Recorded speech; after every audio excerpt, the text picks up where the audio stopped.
it's not about this EDC. So recently I came back from a weekend trip. Monica and I were hiking on a yellow mountain, and just like after every trip before, I've got some questions about what things do I carry with me and bag preferences. Today I'll try to cover everything from the bags I use to small everyday carry things. Most of the time, just a camera with a lens is enough for me, but sometimes it takes more than that, especially during travels that luckily start to occur more often these days. Given our f***ed up situation here on planet Earth, if you're from the future, just Google COVID. Since I'm a minimalist photographer, I also apply same philosophy to the gear I use, so we're talking only essentials here. Let's begin.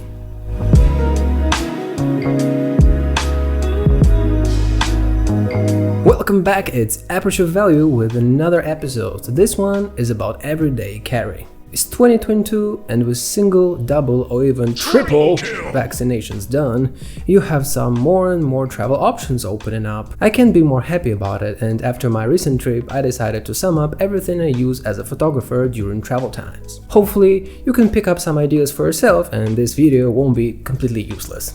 Let's start with the bags. I've tried many camera bags over the past 6-7 years and I found a couple of things. First of all, dedicated camera backpacks are shit. They are too expensive for what they are, too bulky, and what's most important, very heavy. I mean, some of them are up to 6-7 pounds or 3 kilos. And it's the bag only. My whole kit weighs the same. Most camera bags are intended to accommodate practically all the gear you have, and taking all you have with you is a very wrong strategy. Prioritize and minimize to the most extent possible. People who have to carry everything they have are pros, or simply dudes with hoarding disorder, who anyway use something like Pelican cases instead of do-it-all backpacks, which are less convenient, less practical, less comfortable, and obviously less protective. So don't try to find a perfect camera bag because it doesn't exist. Now, the bag I've been enjoying so far is a 3-liter Peak Design Everyday Sling Bag. And yes, it does hold 3 liters of beer, in case you're wondering like I did. It's the version 2. First version was a bit bigger at 5 liters, and even though I considered it in the past, I didn't get it because I thought it's too much booze for me to carry around legally. But this one is 3 liters and the size is perfect. I really love it much more than conventional backpacks because they were killing my back. They're too uncomfortable, you quickly become tired and irritated, especially when it's hot outside. Just like that ugly sweater given to you from grandma on Christmas. Sling bag, on the other hand, is quite versatile. You can hang it across your body on either of the shoulders, in front or back. You can use it as a hip bag or waist bag, again in front, behind or the side. You can hang it as a shoulder bag or just carry it in hand. To sum up, all I can say is that this is probably one of the most comfortable ways to carry your gear around for hours without getting tired. It is especially convenient when taking pictures, since you can hang it on your waist hiding behind the back. That way it won't be visible in picture and your back and arms are free to do any pose you want. This bag has a very nice water-resistant shell material as well as sturdy waterproof zippers. On the bottom you have 2 loops that can be used to accommodate a tripod, a pouch with a long lens, or coat or umbrella. There's a small compartment that I don't really use, but I guess you can fit something like a passport or tickets or cash or vaccination card. Main compartment opens up nicely from both sides, so you have easy access to everything without any tight spots. 3-liter sling comes with a special Peak Design divider. Some may recognize it if you're familiar with other Peak Design products. 2/3 of space is devoted for the camera with the lens and strap attached. My Fuji X Pro 3 can fit there no problem. Talking about the strap, I tried different quick release straps from Peak Design and they're convenient but far from comfortable. I have this no-brand handmade thick strap, looks a lot like Leica straps. It is well made, quite secure, and it's easy to maneuver camera in your hands and around your body. Camera with the lens and strap take the main space.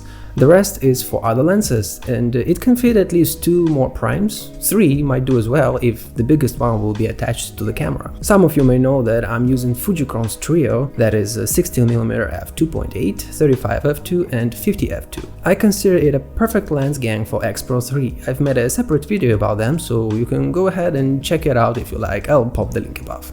Seriously, pause now and go check it out first. I'll wait you here. I also use a Laowa 9mm f2.8 wide-angle lens, which is also a Fujichron size prime. So according to my needs, I can choose up to 3 primes to take with me, and that's all I need. I also have a DJI Mavic Mini 2, and guess what? It fits perfectly in the bag as well. I can even fit in an X Pro 3 with a lens, but mostly I'll just hang it on my neck and carry 1-2 primes in extra space instead. I'm working on my review of Mini 2. It is a great drone for photographer, so subscribe not to miss it. There is an extra pocket to the left and right. It is too small for any of my primes, but I guess it would definitely fit some third-party manual focus primes for Fuji, or your vaccination card, for instance. I mostly use it for microfiber cloth and dust blower if I need to. Lastly, there is a compartment with a zipper intended for SD cards, but since I already have two 64GB cards in X Pro 3, I don't need it. Instead, I'm carrying an ND and CPL filter in two of them and step-up rings in the third one. Both filters are 49mm, which is perfect because all my primes are 49mm or below, so I can use a step-up ring if I need to, and I can also fit here an SD to Lightning adapter as well as USB-C cables, which will power both X Pro 3 and Mavic Mini 2 if I run out of juice, which I rarely do. Many times I would carry only the camera with the lens or only the drone, which leaves me some extra space. In this case, I can take my 5000 mAh Anker power bank. It is small, has 20-watt power delivery USB-C port and a built-in power plug. It is enough to recharge my iPhone 12 as well as give some juice to Mavic Mini 2. I might as well put here my film point-and-shoot Ricoh GR10, although I usually carry it in my pocket since it is one of the smallest and slimmest film point-and-shoots out there. I did a review of it, so check it out as well. I might also throw in my Libratone Air earbuds, but again, I usually carry it in my pocket. Now moving on to a bit bigger bag for longer travels, I've had a great experience with InCase bags. I owned their original 13-inch Reform backpack with an awesome fold-in soft pad compartment for camera. Then I had their DSLR Pro Pack with tons of compartments, and I could even strap my DJI Phantom drone to the side, Airport TSA's favorite.